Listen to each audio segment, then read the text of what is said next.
Hey, I'm Brooke Halliday, licensed professional clinical counselor and your host of Coloring Outside the Lines. I believe that we are the byproducts of our experiences and the environments in which we were raised, and most of us have earned a few scars from those things over the years. I've been making it my mission to help people learn to accept themselves and have compassion for everything that they've survived. Through deep and vulnerable conversations with some amazing women, you're going to hear about major moments in their life when they chose to color outside the lines and demonstrate firsthand just how capable we all are. So get ready to be inspired as we color outside the lines and make something beautiful. This week, we talk with Grace, who is originally from Seattle, Washington, but moved to California for school. Grace was pretty confident on what she wanted to do with her life, and after some curveballs were thrown at her in college, she had to change things up a little bit. Tune in now to learn how Grace had to adapt to her circumstances and ultimately ended up finding her passion. I grew up in Seattle. I moved to California for college because I wanted to try something different. I thought Seattle was where I wanted to live my whole life. And then I was like, if I'm going to live here my whole life, I got to go see what else is out there. So tried something new, fell in love with it, and I think I'm going to stay here. Ooh. Yeah. So definitely glad that I stepped outside of the box. It was hard moving away from my family, but they were very supportive of it. My family has always been supportive of my goals. My parents always said it's when you go to college, not if you go to college, which I think was amazing to instill in us growing up because I always knew I was going to go to college and not everybody gets that opportunity. And nowadays, it's expected of you to go to college. So it felt really good to know that that's where I was going. But then when I got there, I was like, wow, I have the autonomy to choose pretty much anything here. And I don't really know what that means. Did your parents give you any guidance in terms of like careers they thought you'd be good at? Did you have any inclinations towards like what you thought you were interested in? Like some people know from a really young age what they want to be. I was not one of those people, but my sister was. And so like, I'm curious. Yeah, I think that I've, changed it here and there, but my parents found that I was always really good at science. In elementary school, middle school, high school, all of my teachers were telling them that. And I was like, that's funny because I really don't care for science. So they kind of geared me in that direction. When I was in high school, there's a science academy that they made me sign up for. And I was like, why are you making me do this? But when I actually did, I really found my love of science in one of those classes. And I found I had some really great teachers who were excited about science, who got me excited about science. Just seeing Any some type of of their science in particular? I know there's a lot of different like types of yeah. sciences. What initially got me interested was genetics and talking Okay. about, IVF and helping people get pregnant because it doesn't always happen for everybody just the natural way. Oh my And gosh, I want to pause because now I want to know your yeah, opinion on the stuff coming out of Alabama right now. it's so interesting that I am a very open person when it comes to reproductive health. I think that women should have the autonomy to choose whatever they want to do with their bodies. And I don't think that it should be regulated. The frozen embryo life versus non-life is challenging because like if we talk about chickens, like you're eating an egg every day. Some of them, depending on where you get them, might be fertilized, and that's just how it is. And we still eat them like whatever. But when it's the human baby we're talking about, it's somebody has to regulate and control it. So I think that I would rather not have somebody else telling me what I can and can't do. But a also very interesting controversial topic that came up in my studies is encouraging women to freeze their eggs or donate their eggs at a young age for like a high ticket price. So targeting women who are like 18 to 22 and being like, you can make $60,000 donating your eggs. And if you are in college and working through, that sounds like a lot of money. And has its own kind of side tangent pathway that I don't necessarily agree with. But I think that every woman should have the option to. Some of what my career changed, a little bit of a factor of it was my family planning. I'm not necessarily planning to have a family at this age with this person, but a little bit of the challenge was if I was going to go down this specific career path, it would be really challenging for me to start a family until my mid 30s, which isn't something that you can't do, but it would be really hard having all kinds of debt and working 24/7 to pay off that debt and then not being able to be around your kids. So were you looking like MD or genetic counselor, or what path were I you was kind of looking at considering? MD. I changed what I wanted to do a couple times from being in the genetics field and the IVF field to doing more of a specialty so that I could be more present at home and have a little bit more hobbies outside of my job. I wanted to be in the medical field, but not the type of place where you're on call overnights and you're missing out on holidays and weekends and stuff. So I kind of changed my path to be a little bit more in alignment with the family goals and the life goals I had. I was working in the field. It became more apparent that this specialty in and of itself is changing, and you do have to be, putting in those weekend hours, working 6-7 days a week just to pay off debt that you accumulated to get here. And not that that is a bad thing. I know that a lot of people go down that path, and I'm very grateful to have amazing doctors, but it got to where it was no longer in alignment with all the other goals I had. It's either I'm following this one goal and dropping these other three, or I drop this one goal and pursue these other ones that I also have always had for a long time. Did And you that get was so a much? hard decision. How did you get so much clarity on the goals that you had in your life?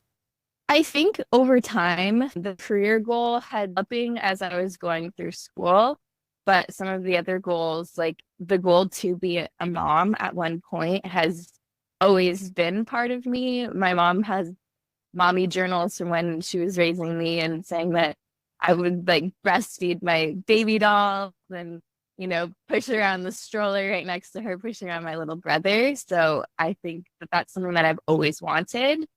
And then on top of that, I wanted a career that I could do other things and have other hobbies because I've always been involved in a bunch of things. And I like the fact that I can, do the science stuff. And then I like to craft, or I like to cook and to garden, all the different things that sometimes you might have to give up when you're following one goal. Requires a lot of work. So at what point in college did you realize like, oh, hey, this isn't the path for me? It was actually after I graduated, which was Oh definitely a no. hard part. I went to college to get a health science degree. So you get a health science degree, and then you're on like a pre-med, pre-dentistry type track. And then from there, you are applying to either medical school, the specialty school, like dentistry, optometry, that type of thing. And you go on to further your education that way. So I was in this kind of gray area of I got my undergraduate degree and now I'm pursuing the secondary education. And that was kind of where I was starting to think like, do I really want this? I'm working full time in a medical office. Outside of my 9 to 5, I'm going to community college to get extra school credits. And then I'm going to all these like Zoom meetings or in-person meetings of the different specialty schools I wanted to apply to. And there's one in particular that I really enjoyed how they had set out the program. I like where it's located. I like their culture.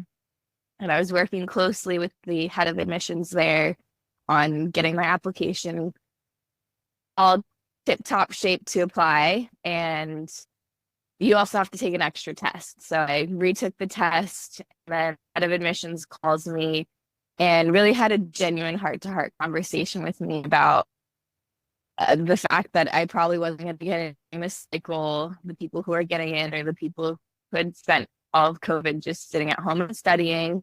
And she was recommending that I get a master's. and then apply again. Oh my So kind gosh, of pushing the timeline further. what's going through your head? How are you feeling? What are you thinking? Tell me all the things.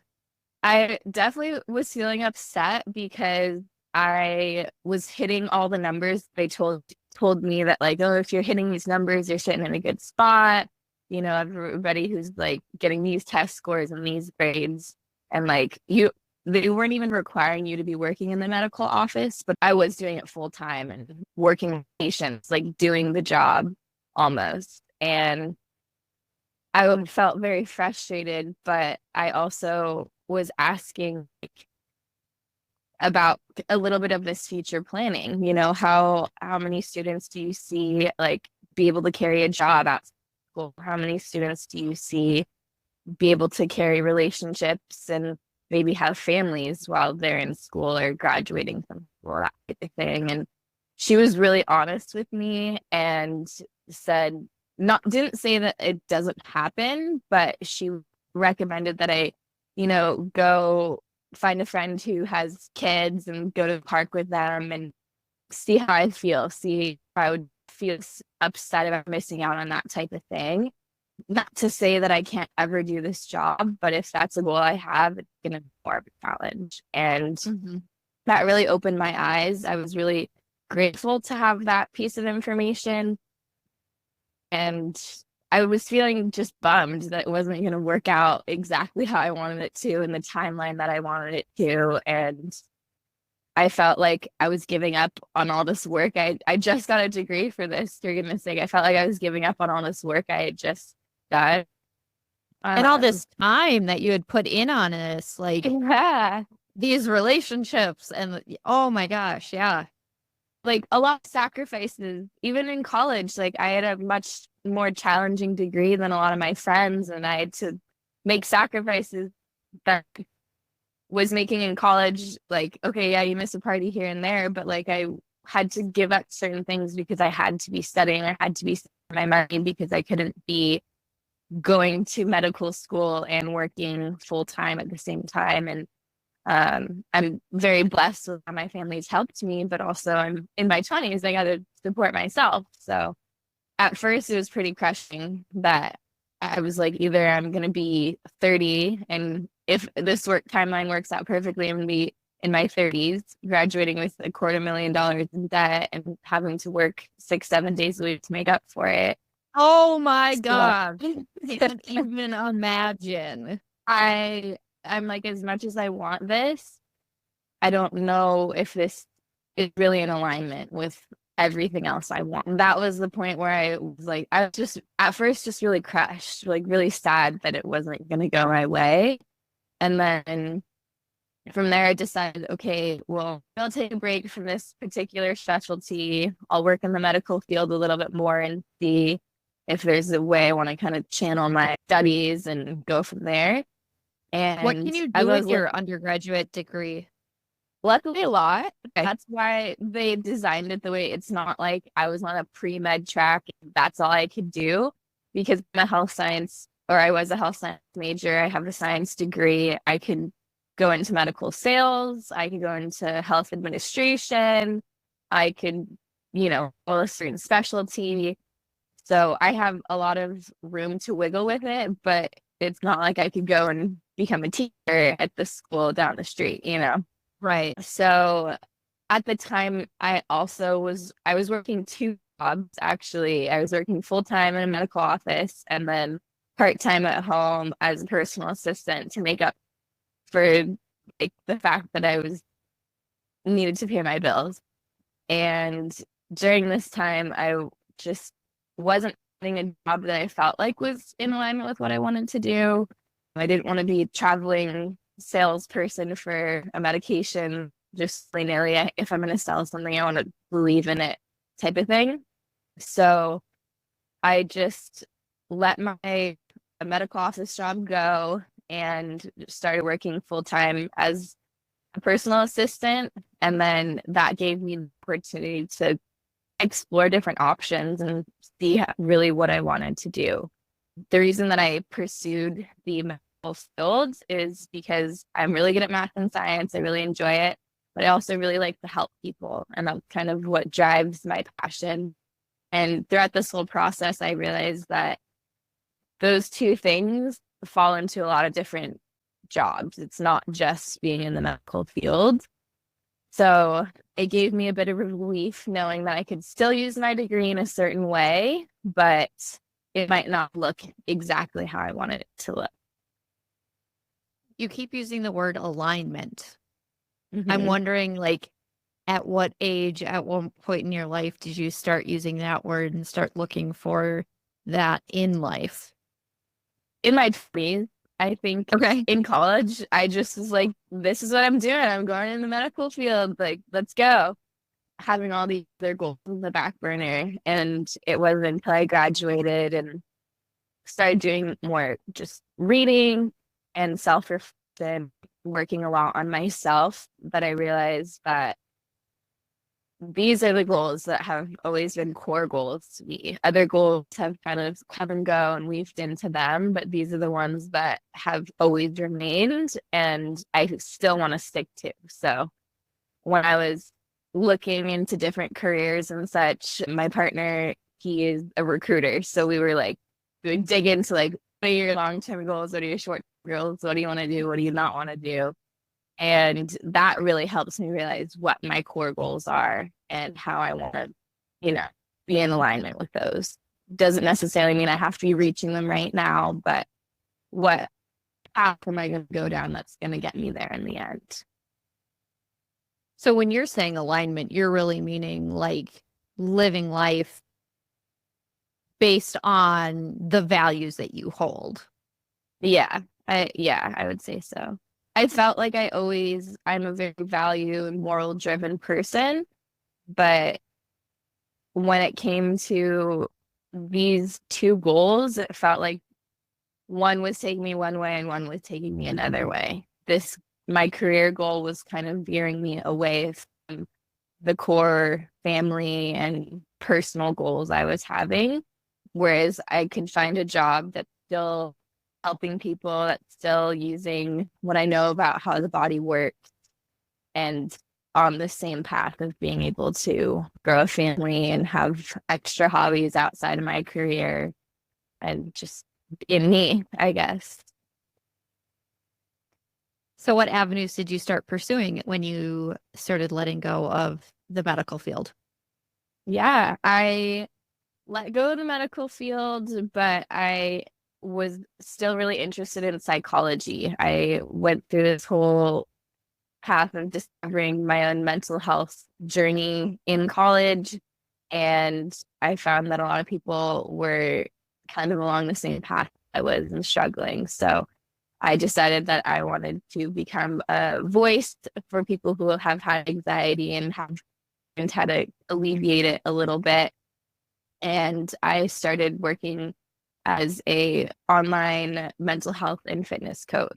So I can still help people, still using my degree of health science, and then I get to talk about something else I'm really passionate about, mental health and um, helping other women in that way. So doing that, I also started a book group for women who want to learn more about mental health. So we read one book already, and right now we're reading Untamed, which I've been loving so far. And Such a good one. Yes. yeah, and I know you recently mentioned another book that I have on the list that I'm kind of like teetering on if I want to use it as the book club book. So interested to hear more about that eventually. When did you first start to recognize your own anxiety? In college, a little bit in college, but kind of right before college I remember picking the school and like you had to put a down deposit and like of course, it's a big decision. I'm pretty anxious about it. And I remember like snapping at my whole family and this, that, and I'm like, this should be a very happy, exciting thing, but I'm really tense and on edge about it. And then in college, I'm living with my friends, living in Southern California, like what could be so terrible? But I just felt like constantly triggered by things. I felt constantly like mad about small things. And so I sought out professional help. I started seeing a therapist at school and after a lot of different sessions and seeing different specialists, I did get diagnosed with a anxiety disorder, I guess. And from that work, I really realized that I needed to do a lot of the inner work, the work myself. And, it takes time. It's not like, oh, I know I have anxiety now overnight. I'm going to fix that. But learned different coping mechanisms that work for me. I've done a lot of reading that's helped with it a lot too, just helping change my perspectives on stuff. And that helped just being outside of the house, being just me and my own independent life to make those decisions for myself was really a good idea. I'm curious what perspective shifts were so helpful for you. It was this book, the Unearth Yourself book. I don't know if you've read it. That helped with my kind of negative self-talk. When my therapist brought that up to me, I'm like, I didn't do that. Well, what are you talking about? Because I wouldn't say I'm looking in the mirror and tearing myself apart. But even with this career change, like I was definitely beating myself up of like, oh, are you giving up on this? Because all of a sudden it got hard kind of stuff. So that helped with a lot of the perspective change. And I got to a point that I realized that my anxiety was why it was like every day was so hard. And like I was just living life really rigid. It was just like everything be like by the rule. And when it's not by the rule, when you don't stick to what you said, like that's gonna really throw me off the rails kind of thing. But that's my own expectations of other people. And when I let go a lot of those expectations, and when I let go of a lot that are just outside of my control, I found a lot more peace. But as much as we want to say we let things go, that doesn't happen. So a lot of work letting go of a lot of things and just changing how I'm thinking about certain situations. Do you have any idea how you fell into those rigid thinking patterns? Like, was that modeled for you in your family with high expectations? Was that just being, in a health sciences degree that you have to be that rigid? Like, what's your perspective on that? I think a little bit of both. With my family, I was the only daughter, and I felt like because of that, there were certain expectations I was being held to compared to my brothers. And that was something I always noticed. It would really bother me, but I still would feel like I had to fall into those rules and expectations.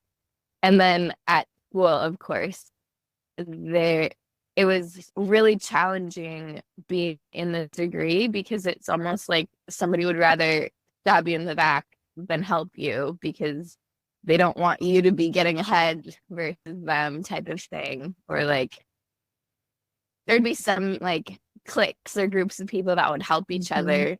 But if you were part of that group, like, no, you weren't allowed to get help from them. And then, of course, when like grades come out or like their way of measuring the system comes out, everybody's talking about what they got and bragging. Or like, I had a friend who was like, I've only gotten 2,000 hours. I need 4,000. And I'm like, well, we're trying to get the same job and I've gotten, oh no, making me feel super great. So I think I let a lot of the expectations that other people were putting on themselves, I put those on me and let those affect me, whether or not we were going down the same career path. And I think I've held myself to that high expectation. So when there are shifts in it, it's hard for me to not beat myself up. What expectations are there within a family system when you're the only daughter? I'm curious about those. It would be things like my one example that comes to mind that definitely really bothered me in high school. And now that I think about it, I should a little bit let it go. But like my older brother, 2 years older than me, was dating a girl who's in my grade, my age. And then there was one point where I was interested in somebody who was my older brother's age, and he wanted to take me on a date. And my parents were like, absolutely not. He's too old for you. Absolutely not. He literally, my older brother is dating somebody my age, as fair at all. things like that. Or I felt like maybe it's because I just cared about the rules and the consequences more, but I felt like there were more rules and consequences for me, whereas my younger brother would just kind of go out and do what he wanted. Consequences would fall. Apparently, they wouldn't affect him very much. He'd still go and do what he was gonna do. It was a little bit different with my older brother because he was the first child. That kind of is setting the tone. The rules are being set as he grows. So as I came along, I kind of felt like I knew what the rules were. And my younger brother comes along, he's like, I don't care about these rules. I want to do what I want. And I was like, what? I got in so much trouble for doing that. And this you're just gonna let slide by type of thing. That or Sounds like pretty traditional family roles or like yeah, sibling roles. yeah, things like that. Or like I always want to help in the house. My dad really loves to cook, and so I really love to cook. We're a whole family of foodies, and so I would want to help. But some that would kind of pivot into like, okay, well, Grace is making this, I'm making this. Like, you guys just show up to dinner whenever you want. And like somebody has to clean the kitchen. It would always end up being me. I'm like, why is it me? Like, why am I'm not, I don't know. Some of it's because I want to be here, but then I think that because I want to be here, it's opening the floodgates to kind of some other expectations on me. So since I know the what is it, like unfuck your brain or unfuck yourself is the name of the book. It's a Mhm. lot of like CBT style coping strategies. And so has that shifted or impacted your relationships with your family members at all? Or is it just shifted kind of how you interpret things? It's definitely shifted my relationship with them. Some of it has been being an adult child with my parents, is navigating that relationship a little bit more. But I think that that really helped me have a conversation with them that was really necessary. And I was able to let go with a lot, some of the worries I had about that conversation. But it kind of was just like, I'm an adult. I don't need you for as many things, but I'm still your kid and I still want a relationship and I want your advice on stuff. But it's different now than telling me what I should be doing. I'm just asking out of respect and I'm curious what you think, but I'm gonna go do it. That and then I think it just helped me change my thought process while having conversation. I'm going to totally change gears here too, because I'm also Yeah. keeping in mind that like you're from Seattle, which is like at one point in the country, and then you went to Southern California, which is like completely other point in the country. And so Yeah. initially you said you wanted to stay in Seattle your whole life, and it sounds like because your family was there. And so I'm curious how you decided to make that move and then maintain that distance between yourself and your family, because that can be a really hard thing to do.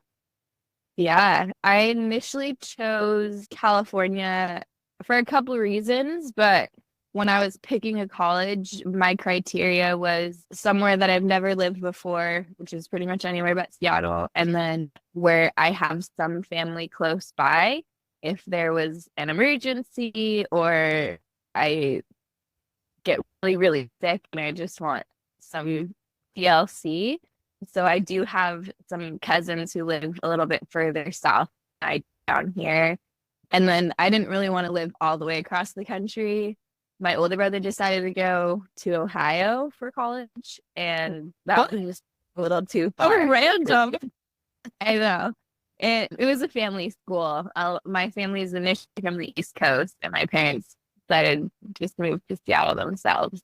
So big Oh. family school, and then a lot of family close by there too. So I was either looking over here with family or over there with family, but I didn't want to move somewhere where I was going to be completely by myself. I had a little bit of a safety net. And so what was it about California that you said, yep, this is going to be home for the foreseeable future? I mean, what's not to love about Southern California? Well, my husband Uh, was a Marine and he was stationed in San Diego, and I can't even get him to go visit California with me. no way. Okay, some of that I understand because if you're somewhere like you're being told to be somewhere and you have to work your job there, I understand if maybe you don't have as good memories. But some of it was, I mean, I feel like it was always my dream at one point to move to California. So it felt safe because in a certain way it was something I'd on the horizon. I lived somewhere where it was really not temperate's not the word, but it's not like we would get snowstorms every other weekend and I'm shoveling the walk type of deal. We didn't have extreme weather in Seattle. It would rain and chunk, but I wanted to go somewhere else that it didn't have extreme weather also. And my whole family jokes that I picked the school I picked because it was by the beach, but truly it was just I liked that it was a smaller school with big feel. I liked that you could do more than just go to school. You could have a job, you could go to the beach, you could go to Disneyland if you wanted to. I had a lot more outside of just the school, which I really enjoyed too. And now you just have roots down and aren't ready to go back? Yeah, I really enjoy it here. Now, whenever I go back to Seattle, I'm like, gosh, it's so cold here. I don't remember it being so cold, but I got my California skin. And yeah, I really love living here. I know it's pretty expensive, but Seattle is also a very expensive place to live. And I think waking up and having it be sunny nearly every other day or every day does do a lot for me and my mental health. I love to go on a good morning walk just to get my mind right. And I did that every day for the first 75 days last year. I was challenging myself. And of course, it rained like at least half of them. We got more rain here than we did in Seattle that year. So that was a bit of a challenge. But I just really love the balance of like, I wouldn't call it the suburbs, but it's not the city. I don't live in LA. I grew up in the city, so I really enjoy this style of living. And Mm-hmm. again, it's not to love about Southern California. It's beautiful here all the time. So you still work as an assistant? Yeah. So I work as an assistant so that I don't have to really worry about paying my bills. And then I that gives me flexibility in my day and my schedule to do the online coaching for people.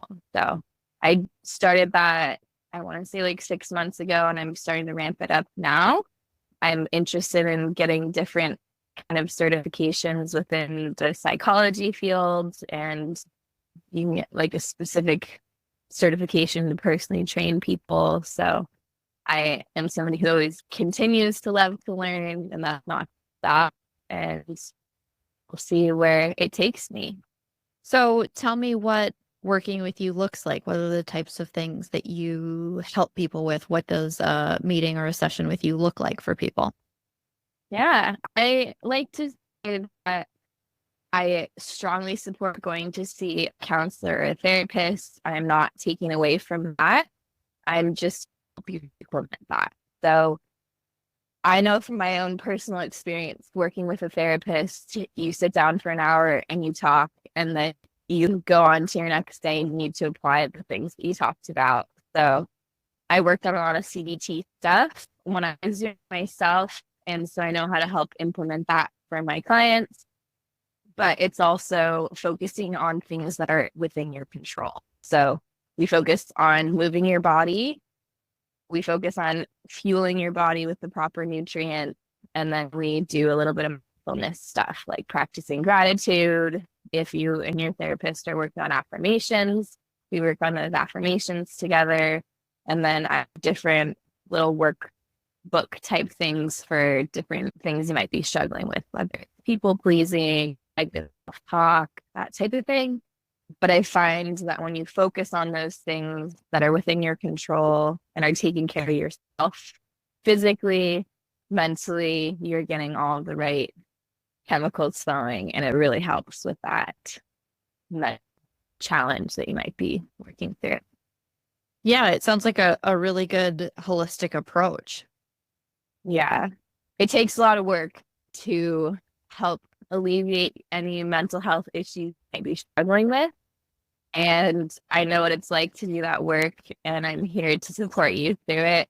I think the biggest message I want to tell people is that you're not alone in what you're struggling through, and you don't have to, like, it doesn't have to really be like this. I think with my anxiety, I was building life up to be this big, scary thing all the time. Everything was a challenge, and it's just that it doesn't have to be that way. And it just takes time and work to alleviate some of those things. But at the end of the day, it's you doing that work that is what matters. So I'm here to support you doing that work. And even if it's only cheerleader in the corner, I am going to be your cheerleader through it. So aside from you're not alone, what would you say to your younger self or to somebody else who might be at a big crossroads, whether it's having to let go of a goal that they thought that they had been working towards for a really long time, or looking at making a really big move? What would you say to them? I would say that nothing's ever permanent. Even with my career change, it felt like this huge, daunting decision. I'm leaving this thing I worked so hard on and opening a new door, but it's never permanent. If I want to go back and get that secondary education, I can, and get that, but I think that you want to remember that nothing is set in stone. And at the end of the day, what I've come to realize in myself this year is that the biggest roadblock in my way of my goals is my fear, and my anxiety. There are a lot of things that I'm surprising myself that I can do this year, and I'm really surprised, but it just is fueling me to do the next bigger thing. And I think as soon as you have that small win, it will snowball. So got to take that first step. I seriously couldn't agree more. Like, once you put that one good thing into motion, it just is like this magnetic force of like all these other good things, and people just start to flock to you, and it's just like a compounding effect. I agree. I totally agree. I think that energy is contagious, and people can see on you. And even if you're not actively saying it, people can read it on you. And I hope that I rub off on other people, and that snowball start rolling. Yes. Well, thank you so much for sharing your journey and your work with us. I so appreciate it. And I know that other people are going to resonate with your experience of the anxiety and, those big choices of, do you go left, do you go right? So thank you so much for sharing. Yeah. The last thing I just wanted to share was when I made that decision, it was a really hard decision to make. I was kind of down on myself when I was making the decision, even though I'm choosing between two great opportunities. But when I finally let go and saw all these doors open, I think the biggest thing I felt was freedom. I felt free. I felt a huge sense of relief. So even if there's a big, hard, challenging decision, there is going to be the other side of it that you get to, and it's going to feel really great. Yeah, we don't know what's out there until we let ourselves look and see sometimes, and we got to get out of our own way. Exactly. Thank you so much for tuning in to today's episode. I know that the topics that we talk about on this podcast can be heavy and bring up a lot of emotions for people, and that's no reason to shy away from these conversations.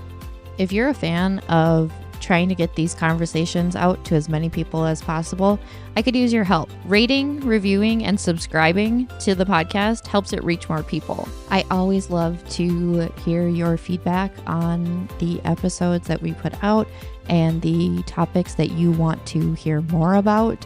So head to www.redbirdcounselingmn.com. From there, you can send me an email and join our online email community to get more updates about the podcast and everything happening mental health and Redbird counseling. Be sure to also follow us on Instagram, Threads, and TikTok at Redbird Counseling MN, and Facebook, Redbird Counseling MN 21. Until next time, remember you're not alone, your story matters, be kind to yourself, and don't be afraid to color outside the lines.